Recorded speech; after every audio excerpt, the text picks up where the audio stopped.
If you ever find yourself on Kinoole Street, over by the L&L, you'll likely see Doug. Can I look at the camera? A fixture in the Hilo community. How long you been out here?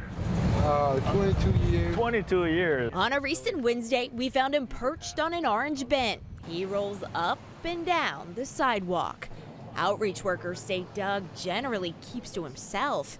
In conversation, he can be quick-witted one minute and seemingly lost the next, unaware he's in desperate need of help. Can you give me that straw back by you? That straw. Sure you want to use? Not that one. This one? Yeah. It's got dirty, but Yeah, I just had it. Never had that one yet. a lot of his behaviors are suggestive of schizophrenia and lack of insight. Meet Dr. Chad Koyanagi, the only psychiatrist in the state that takes his practice to the streets. How are you, Jeanette? Hey, look at your leg. He's worked with the homeless more than 2 decades, heading up a successful psychiatric street medicine program on Oahu. Oh, your hand is infected too. Over the years, Koyanagi's treated scores of patients, providing them with psychiatric medication that allows them to regain control of their lives so they can get off the street and into housing. Wow, it has carpet and everything in here for you, Donna. It's that work that caught the attention of Hope Services, Hawaii Island's largest homeless service provider. Now, the doctor travels to Hawaii Island every other Wednesday to head up the agency's new psychiatric street medicine program, a first for this rural community.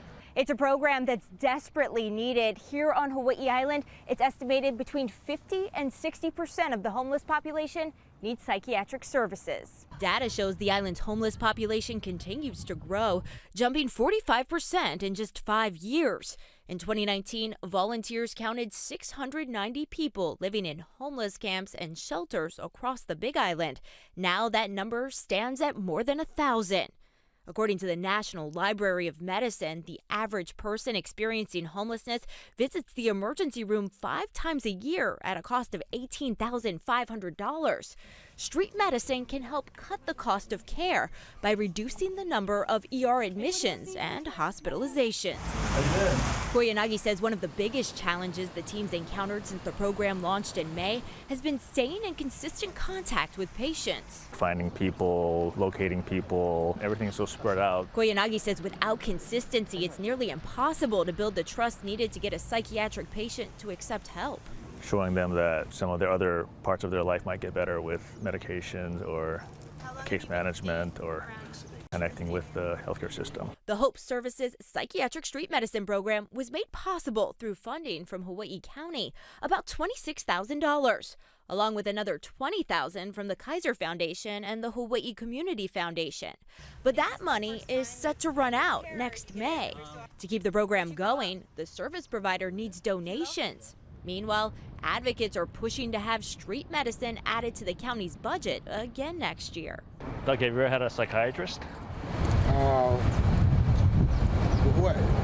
Without me coming here, sad to say, a guy like Doug has almost no chance of success. They go through like 30 to 40 years of untreated psychosis. But with the doctor's help and a team of advocates in his corner, there's hope for Doug and others like him wandering the streets of Hawaii Island.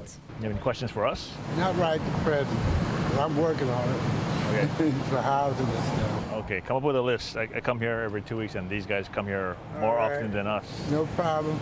For more information on how to donate to this program, head to our website, hawaiinewsnow.com. Tomorrow, we'll introduce you to the other half of the Hope Services Street Medicine team, a group of volunteer doctors and nurses who hit the street once a week providing wound care. The organization says helping people with their immediate needs not only keeps them out of the hospital, it allows outreach workers to start a conversation with them about housing.